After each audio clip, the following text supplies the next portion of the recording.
All right, so what we're doing is we're getting ready to look at the piston to valve clearance for these heads in this cam package. This is the 454 that we're upgrading for the C10. So what I'm gonna do is shove a camera in here so I can see what the relationship between the piston and the cam are. Piston and valve. Sorry, the piston valves are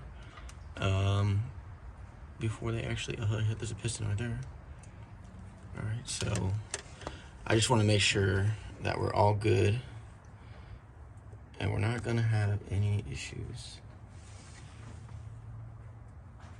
So this here, that's the valves, that's the exhaust, I think. So I'm just gonna keep an eye on this and make sure there's no there's sufficient of clearance. Seems like 120 thousandths. All right, so go ahead and crank it open. Crank it over, I should say. So typically on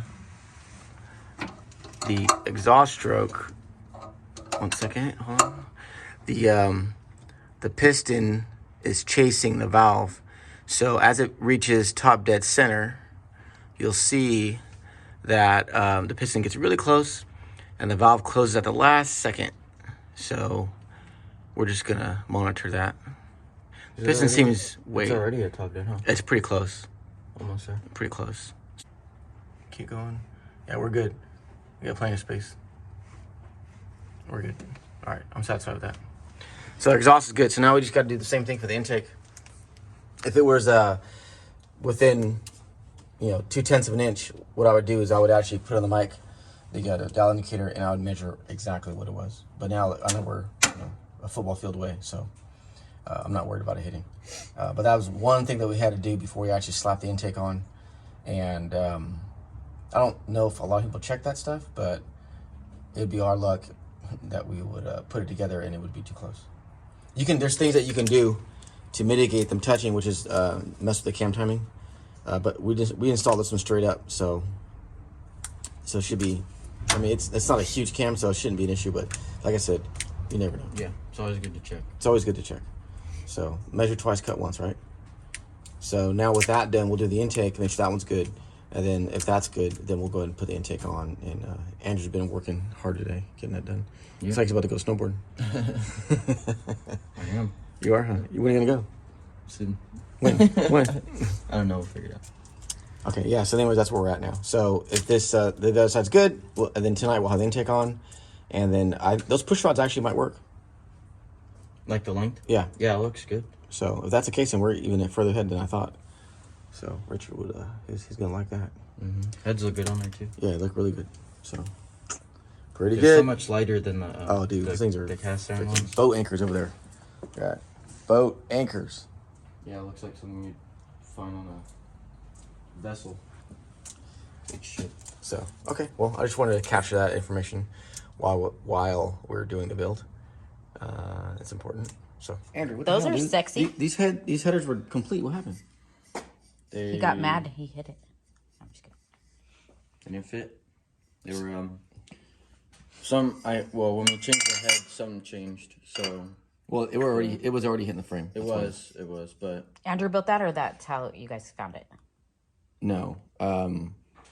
This is how it was prior to us taking it apart. I see. It was already hitting the frame. yeah. We actually changed the motor mounts. I shouldn't say that. We changed the motor mount bolts. And because the ones that were in there were too small, so they were 3/8. They need to be 7/16. So it allowed the motor to kind of move around a little bit. Do that again. So it was sitting on the frame, so Andrew basically cut it off where it was interfering and then made a new tube. So this is stainless. So Richard's gonna get it powder coated anyway. So that's gonna fix that part of the issue we had. This was actually leftover tube from when I was making the coolant pipes for the C10. Your upper last those? Yeah. Oh, so you're gonna have a piece of the C10 on the. Yeah, it's C10 for C10. Yeah, it was just leftover, so Nice. I was able to get it. So yeah, we didn't have to go to Reno, which is nice. we had some extra material here, 1 3/4, so it worked out. So yeah, so that's gonna clear the frame, and then so today what we're gonna do is get the headers put on, finish the wiring up, and what else? Wiring, headers, accessory drives, put the oil in it, Check timing. Fire it up. Yeah. Just plugs. Little tuning stuff. Little small stuff. Just trying to get it running. bunch of just small little things. Nothing crazy. That sounded like a lot. That's a Yeah. good list. It can be a lot. I won't bore the YouTube watchers, viewers, with all the. It doesn't take forever to get those little details, like the wires connected or whatever. So we'll just skip to The good stuff. the good stuff. Yeah. Firing it up, see what it sounds like, things of that nature. Nice. Or if there's any encounter any issues. So. All right, so right now the irritation level is at like 12. Out of 10. Because this stupid freaking heads, they were supposed to come with 7/16 bolts, and they don't, and it's irritating because I was expecting it to get this damn thing running today, and couple that with the fact that the valve cover bolts are shallower than they should be.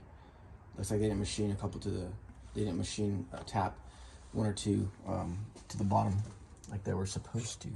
So I made a drill bushing out of this old Oldsmobile distributor here, and that's gonna make sure that I go in straight, so that when I put the accessories on, it won't be crooked. So I'm just gonna basically butt this up against the face like that. That just gives me a reference point.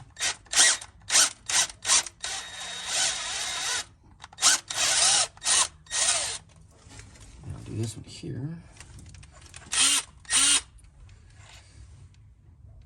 So we're just gonna go from 3/8. We're gonna cut this off with a razor blade. We're done. For those of you who are wondering what the hell there's so much silicone there for.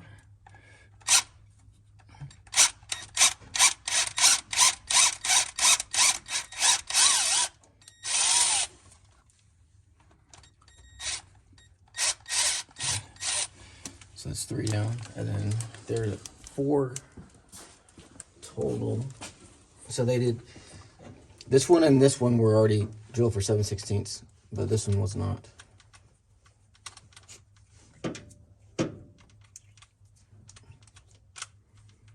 How do you make sure that you tap the new thread straight? Same method. I'm gonna use I'm gonna take this the same distributor gear and bore it out to 7/16. Okay. So that'll make sure that I go in straight.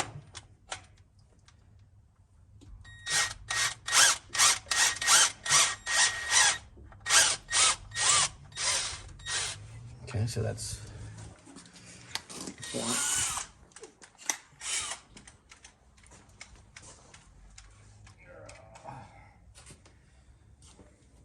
All right, so now I got to go bore this out to 7/16, and then once I do that, I can tap those 4 holes, and then we can put the accessory drives on.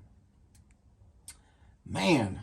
We also had a problem with the header flanges hitting the head bolts, and the inside of the valve covers were hitting the rocker. Oh yeah, I didn't even mention that. So yeah, like you said, the rocker or the valve covers have these little casting, like tang things, little protrusions that are on the cover, and it was hitting the rocker arms. And the reason why I wanted to roller tip rocker arms is because I didn't want to do the full roller, because he wanted to keep these looking stock. So that's why we didn't go with that. But we still had problems even with the roller tips. Mm-hmm. Irritating. I don't know if it's because I'm hungry or what, but yeah, I'm pretty irritated. So, but yeah, the bolts were not bottoming out, and then the valve covers, these, and then the headers we had to grind down because they were hitting the head bolts. On the very bottom, you can't really see, I don't think. Maybe you can. but they were hitting, so Andrew had to grind those down. What else do we have to do besides? I know we got to do that one header tube, but you could barely even see it actually. That was in the frame. It's kind of dark. I thought those cameras had a automatic function where the light would turn on. I think that's if it's dark outside. It's dark. So, yeah, anyways, it's just irritating, man. Sheesh. Yep, nothing ever fits directly. So, I'm going to go ahead and bore this out to 7/16, then we can tap them. Okay. All right, so we got our makeshift distributor gear / drill bushing / tap guide / I'm just kidding. So this is going to go right across the face like this. So you want to put the pressure on the bushing itself so that it centers itself, and then you're just going to put the tap in. Let's see if I can find it. Well, first of all, too, this is a starting tap. It has a taper to it. We'll finish it off with a bottoming tap that's more abrupt, has a more abrupt ending, so that way the last portion of the hole has threads in it. So we'll just go like this. This should start, there we go, like that. So you just, whoops, I didn't mean to do that. So yeah, you want to push.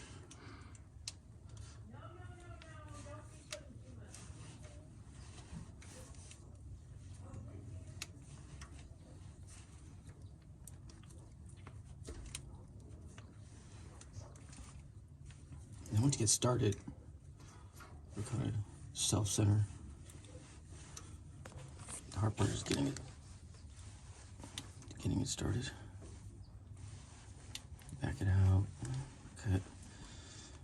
You want to back it out every quarter turn so you don't bind up the threads. I need a bigger tap handle.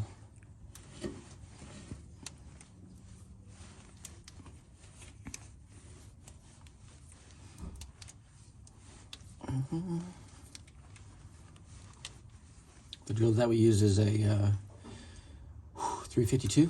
No, 350. 350.35. I think 5.9. I think what it was. So it's just smaller than the minor diameter of the threads. So you have really good thread engagement because it's going to hold the accessory drive, so we want to make sure that it doesn't strip or come loose or whatever. I was like, why is it like that?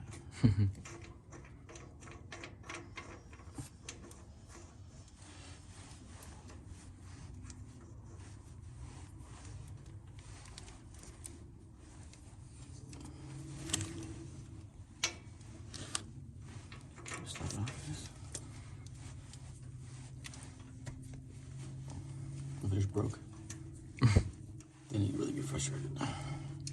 Yeah, that would be a bad situation. Yes, it would.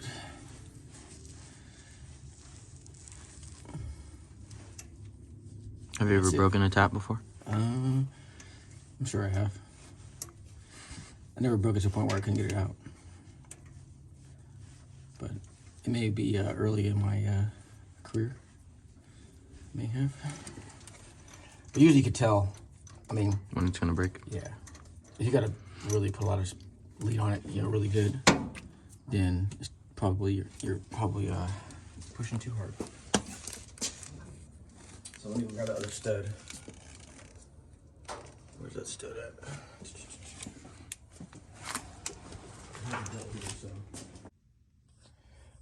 All right, so I was working on the truck and I noticed that this was the stack of shims for the idler pulley on the for the serpentine system, and that the belt was actually riding really close to the edge of the border for the pulley, for the crank pulley, and even jumped over a couple times. So what I'm going to do is make a billet shim instead of using these, because these aren't, the parallelism on these washers obviously is not meant for that, so we're going to make it precision. So what I'm going to do is align the pulley to the rest of the pulleys, and to get it within 20 thousandths or so, machine this bushing and then assemble it. and then I should help with the alignment issues that I was observing while firing up the motor. So that's what we got. All right, so I'm making a spacer for the crankshaft pulley. It looks like that one's out of alignment as well, so I need to kick it forward about 1/8 of an inch. I think that'll make all the pulleys put them all in harmony. So that should make belt wear less of an issue and alignment. So that's what I'm doing. Finish this up. All right, I just finished fabbing up this crank spacer, or I should say pulley spacer, and it's gonna go just like that. Basically, what I did, I took some 3-inch round. That's what I had. Put a counterbore in it for the receiver side of the pulley, and then put a step in it for the receiver side of the balancer. Cut 3 holes in it for the mounting holes. And then one in the center. So that should go like that. That should line up. Put a crank bolt through it, and then that should kick it off about just over 1/4 inch. So that's how much misalignment was in it. So I'm gonna go install it and put the belt on, fire it up, and then see how well the belt rides.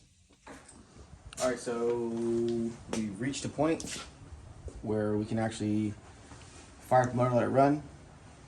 And I did fire up a little bit for a couple seconds to set up timing 2 days ago, but since then we've done a bunch of things. So like fan belt, we had to make a spacer for the crank pulley because it was kicking out the belt, and then we had to make a spacer for, It's kind of hard to see.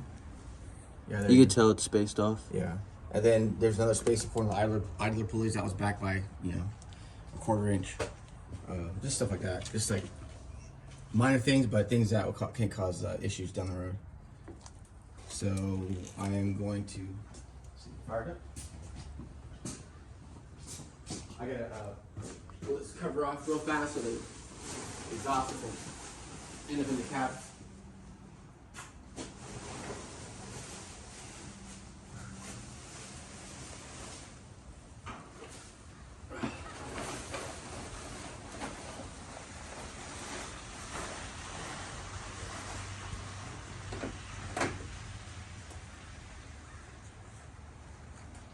So that pays to be skinny. Mm-hmm. All right.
Valve train's very quiet. Yeah, it is. Very quiet. The belt stays staying on, so that's good. Everything seems to be happy. Got good oil pressure. Yeah, let's check it out.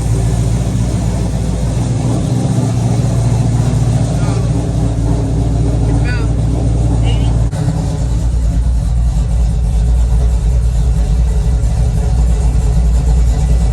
High. Yeah, sounds good. Yeah. It's actually pretty simple too. Yeah. Even though it has a little bit of look to it.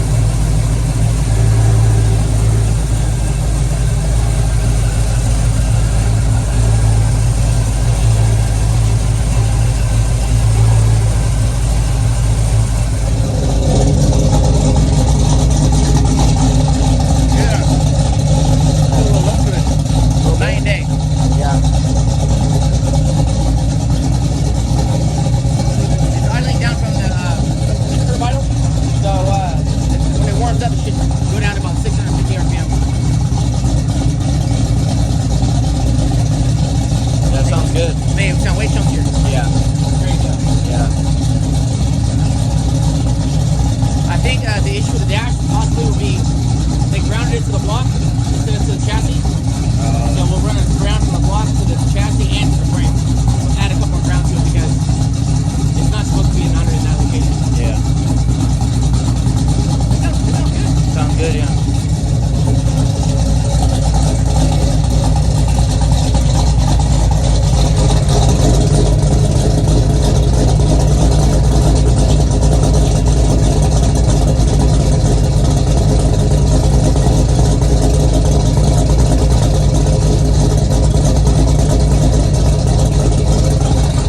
Did the animal now?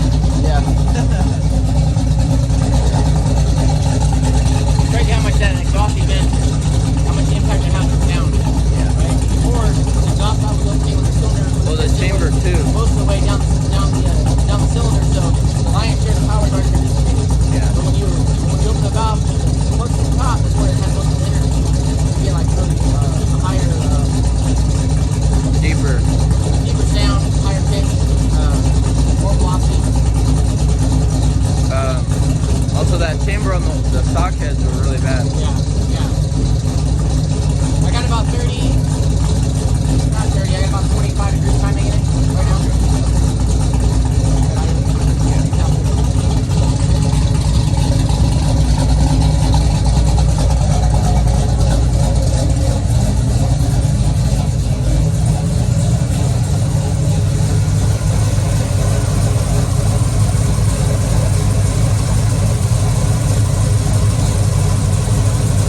Now we have to pull the passenger header back out, get it to get powder coated, and then there's some wires on. I know there's a wire on the block that we haven't terminated everything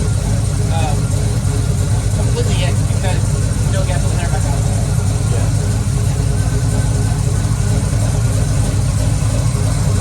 You see a space on this side? Behind the lid?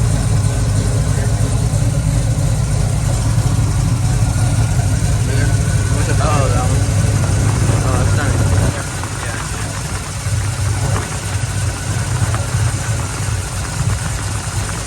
It was off before or what? Huh? It was off? Yeah, it's probably quite big.